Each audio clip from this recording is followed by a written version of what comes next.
¿Cómo están, estimados amigos? Una vez más delante de ustedes con este interesante asunto relacionado con los principios de fe. Hoy veremos la ley y la gracia. Seguramente ha escuchado la expresión "somos salvos por gracia", ¿no es verdad? Pero ¿qué significa esto? Podríamos concluir rápidamente que si la salvación es por gracia, la obediencia ya no es necesaria. Y en ese caso, ¿cuál sería el valor de la ley de Dios? Y el tema de la guarda del sábado, el día del Señor, ¿para qué? Se entiende que no tenemos obligación de respetar ninguna ley. Entonces podríamos decir que somos libres para hacer lo que nos plazca. No importa si hemos pecado, si seguimos pecando, o aún en el futuro podríamos seguir pecando, porque igual seríamos salvos. Para eso es la gracia, afirman algunos. Hoy, con la bendición del Señor, trataremos de responder a las siguientes interrogantes. ¿Qué es en realidad la gracia? ¿La gracia nos exime de la obediencia? ¿Y la ley de Dios debe ser obedecida hoy por los fieles? Respondamos estas interesantes interrogantes. Primero definamos qué es gracia. Entendamos primero el significado gramatical de la palabra. El diccionario de la lengua española la define como ayuda sobrenatural concedida por Dios a los hombres. Entonces, gracia es un regalo, por lo menos en el aspecto que nos interesa. Un regalo es algo que no nos cuesta absolutamente nada. Definida la palabra gracia, ahora veamos desde el punto de vista teológico.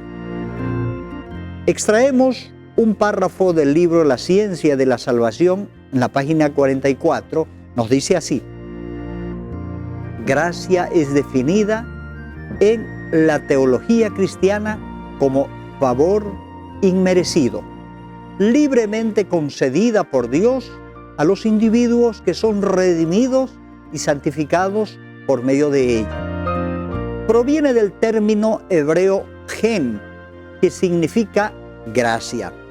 Así es como se usa en el Antiguo Testamento. Ahora veamos en el Nuevo Testamento. Gracia deriva del griego charis.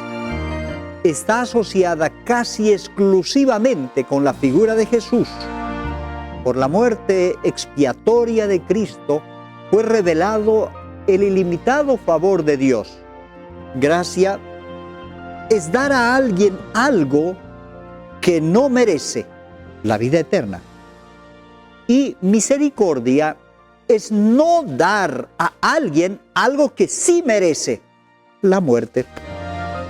En el momento en que el hombre y la mujer escogieron desobedecer las instrucciones bíblicas y obedecer las palabras de Satanás, se tornaron merecedores de la muerte eterna.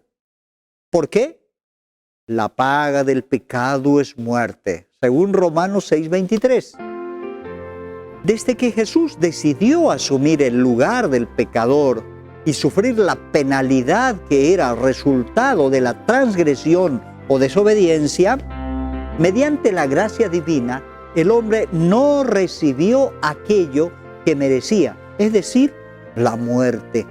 Debemos entender además que la justicia de Cristo fue imputada, que quiere decir regalada al pecador arrepentido.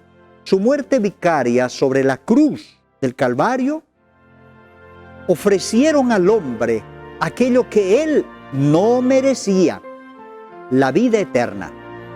El don gratuito de Dios es vida eterna en Cristo Jesús, Señor nuestro, completaba el versículo de Romanos 6:23.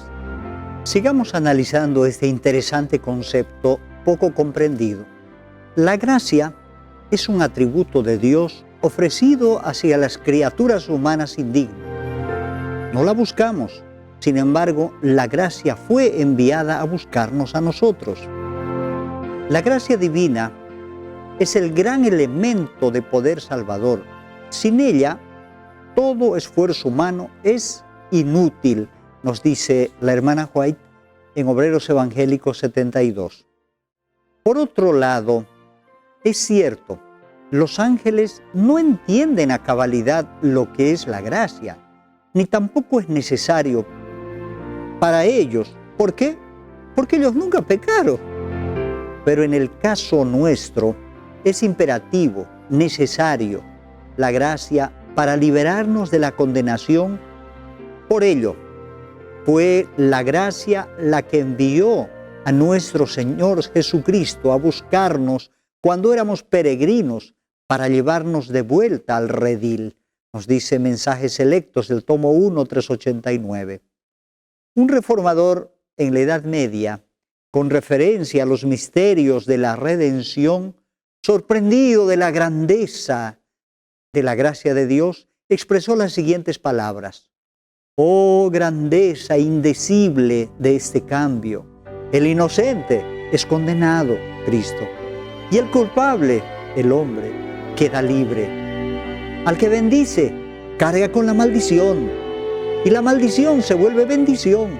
La vida muere y los muertos viven. La gloria es envuelta en tinieblas, y el que no conocía más que confusión de rostro es revestido de gloria». Por lo expuesto, podemos concluir que la gracia de Dios es un regalo concedido a los seres humanos por medio de Cristo para salvarnos. Después de la caída, los humanos estamos expuestos a la muerte, porque la paga del pecado es muerte. Esto se traduce a la práctica de la siguiente forma: todos los que hemos pecado alguna vez estamos como en una cárcel esperando que se ejecute la sentencia de muerte. Entonces es introducido Cristo como la solución al problema del hombre. Dios no quiere hombres condenados. Dios no quiere siervos presos, sino libres y llenos de salud, para que les sirvan y le adoren voluntariamente. Habiendo comprendido acerca de la gracia, ahora analicemos el otro aspecto, la ley. Aunque ya lo comentamos en temas anteriores, no está de más decir que la ley nos muestra el pecado, como nos dice el apóstol Pablo en Romanos capítulo 7, el verso 7. Pero yo no conocí el pecado, sino por la ley, porque tampoco conociera la codicia si la ley no dijera, no codiciarás. Además, Juan, en el capítulo 3, versículo 4 de la primera epístola, enfatiza que el pecado es la infracción de la ley. Entonces, si la ley nos muestra el pecado, diremos que la ley condena, la ley mata. Según Romanos 6:23, que ya lo hemos comentado.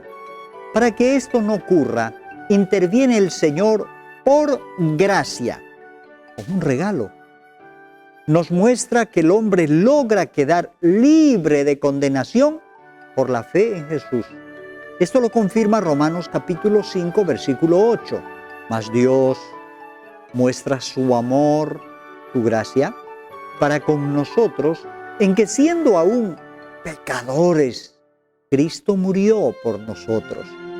Entonces la ley, además de mostrarnos la condición pecaminosa en que se encuentra el hombre, a través del Espíritu Santo, nos muestra también la solución.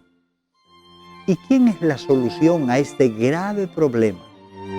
Juan el Bautista apuntó a Jesús diciendo: «He ahí el Cordero de Dios que quita el pecado del mundo». San Juan 1, 29. Cuando sentimos que somos pecadores, la ley entonces es un ayo, que quiere decir un guía, que nos conduce a Cristo. Gálatas 3:24 nos dirá, la ley tiene el objetivo de llevarnos a Cristo. Concluimos entonces que la ley es inseparable de la gracia. La gracia no tiene validez sin la ley. Dicho a la manera del rey David en el libro de los Salmos, podemos leer lo siguiente: la misericordia y la verdad se encontraron, la justicia y la paz se besaron. Y aún Salmos 85, versículo 10, justicia y juicio son el cimiento de tu trono. Misericordia y verdad van delante de tu rostro. Nos decía en el Salmo 89, versículo 14. Por lo tanto, la justicia, ¿qué cosa es? La perfecta obediencia a la ley de Dios. Como la misericordia, la gracia del Señor dada al hombre culpable, son atributos divinos de su gobierno. Hasta aquí analizamos la ley y la gracia por separado. Ahora veamos la relación que tienen entre sí en el plan de la salvación. Por todo lo que ya hemos expuesto, estamos en capacidad de responder lo siguiente: ¿cómo es que el hombre alcanza entonces la solución al problema del pecado? Cuando por la gracia del Señor somos atraídos por el Espíritu Santo y no resistimos a esa atracción, sentimos un estado de dolor por los pecados que hemos cometido.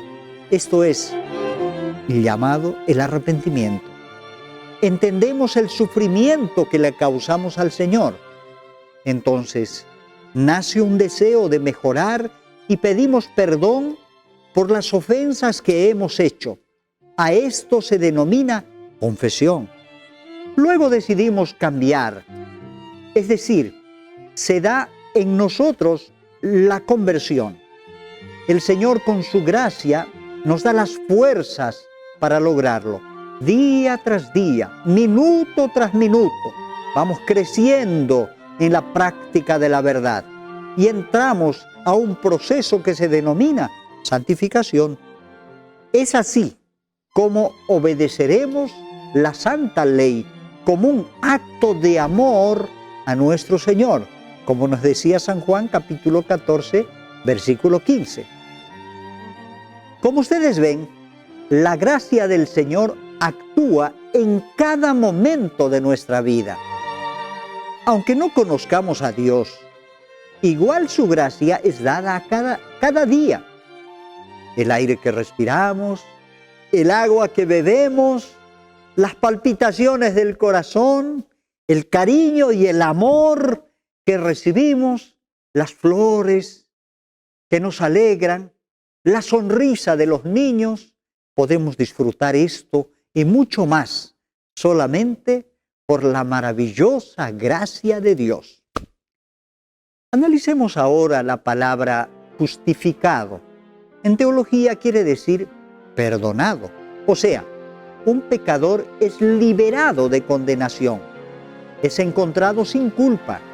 Así lo confirma el libro de los Romanos, el capítulo 3 y el versículo 24. Siendo justificados gratuitamente por su gracia, mediante la redención que es en Cristo Jesús. ¡Qué buena noticia! Somos perdonados por la gracia del Señor. Pero la obediencia a la ley, ¿dónde queda? En el libro de Gálatas, el capítulo 2, el verso 16, nos dice lo siguiente: sabiendo que el hombre no es justificado, o sea, perdonado, ¿no?, por las obras de la ley, sino por la fe en Jesucristo, nosotros también hemos creído en Jesucristo para ser justificados por la fe de Cristo y no por las obras de la ley, por cuanto por las obras de la ley nadie será justificado. Entonces, ¿para qué sirve la obediencia a la ley? Nótese que los textos hablan de justificado, o sea, perdonado. Para ser perdonado no hace falta la obediencia. No es por las buenas obras que hacemos al obedecer la ley que ganamos el perdón. Es solo por la fe. La fe es la confianza plena en el Señor. Es por la gracia que Él nos da que somos perdonados. Pero la vida cristiana no termina con el perdón logrado. Apenas ha comenzado. De ahí en adelante viviremos amando al Señor. Tendremos que lograr la santidad del carácter. La perfección es el reto que está delante de nosotros, según Mateo capítulo 5, versículo 48. A ese proceso posterior, después de lograr la justificación o perdón, se llama santificación. Y la ley de Dios es la base para lograr la santificación. Seguramente nos preguntaremos, ¿qué es lo que Dios pide de nosotros? Entonces, la divina respuesta llega inmediata. Si me amáis, guarda mis mandamientos. El que dice que me ama y no guarda mis mandamientos, el tal es mentiroso y la verdad no está en él. La ley de Dios se constituye entonces en regla de fe y práctica para lograr la santidad. No hay otra regla. Por ello David, el gran rey, decía: «Oh, cuánto amo yo tu ley. Todo el día es ella mi meditación». Salmo 119, versículo 97. Pablo complementa la idea y nos dice en Romanos 7, versículo 12: «La ley es santa, justa y buena, porque nos muestra lo que debemos hacer y lo que no debemos hacer. Es la norma de justicia de Dios». La ley es espiritual. Y nosotros, después de lograr el perdón por la fe que Él nos dio como un regalo, somos de ahí para adelante espirituales. Dejamos de ser carnales. Esto es, ya no pensamos en las cosas de la carne. Más bien ahora nos deleitamos en los frutos del Espíritu, según nos decía en Gálatas 5, desde el 19 al verso 23. Hemos logrado un cambio. Pasamos de muerte a vida.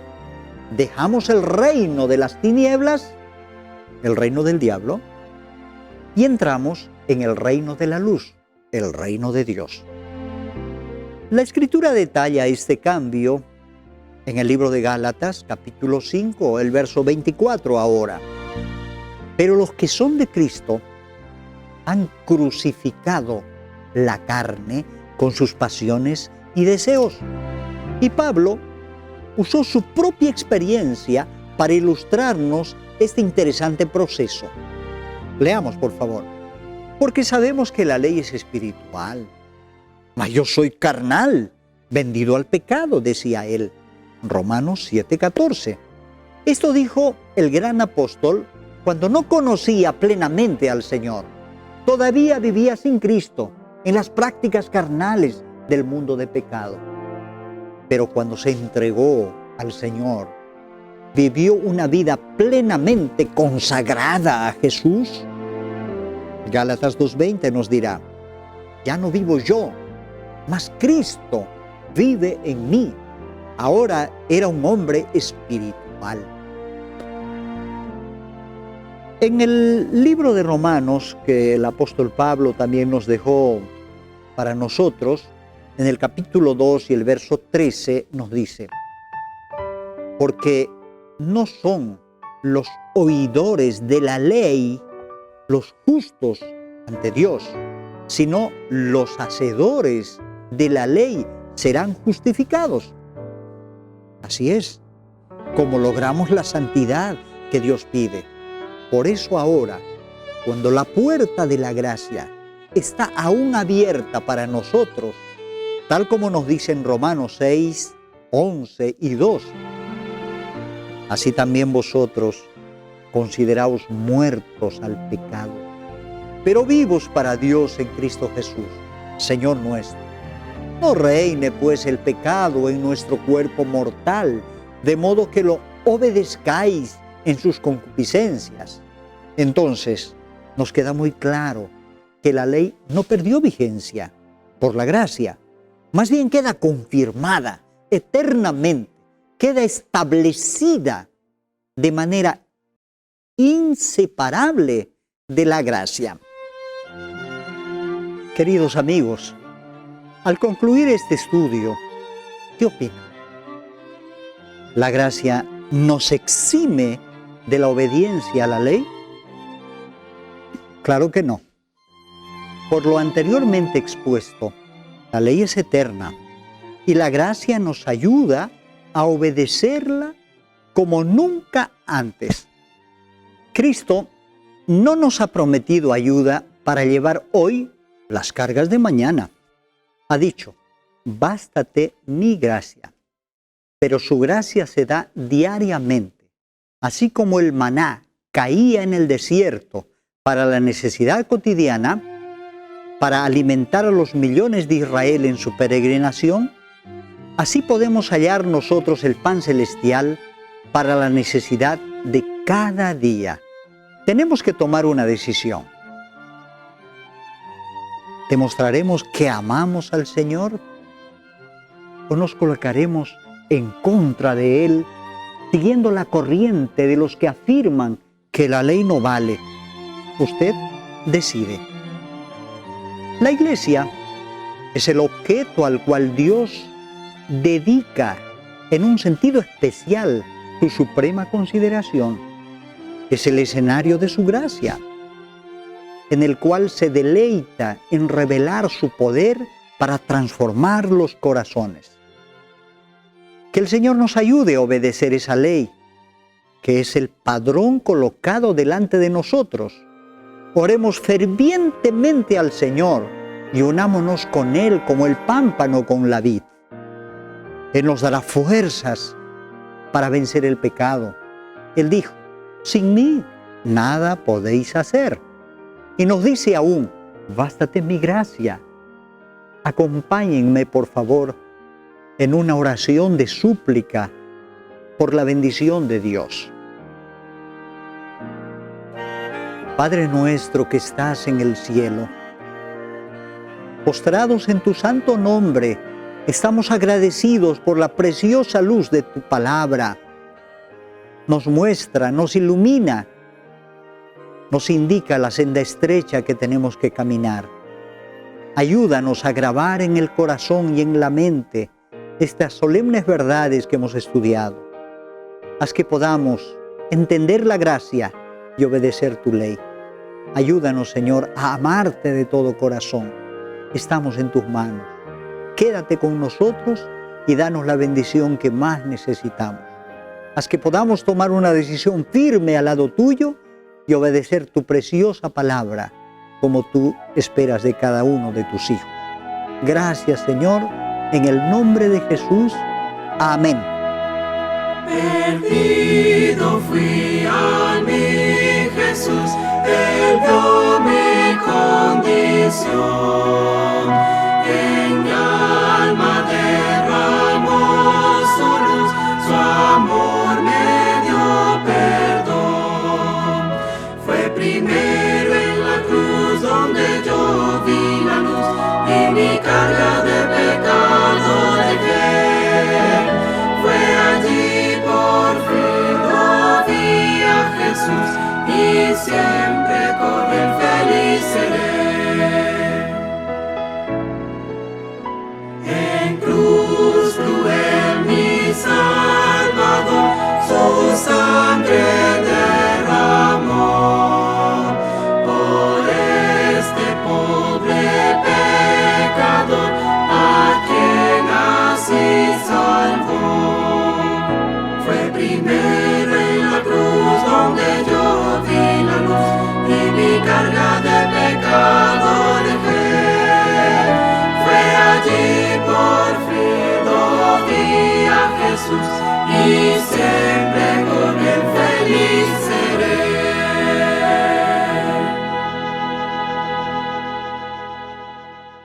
Muchas gracias por haber asistido a esta serie de estudios de los principios de fe. Continúe con los próximos temas. Que el Señor les bendiga. Amén.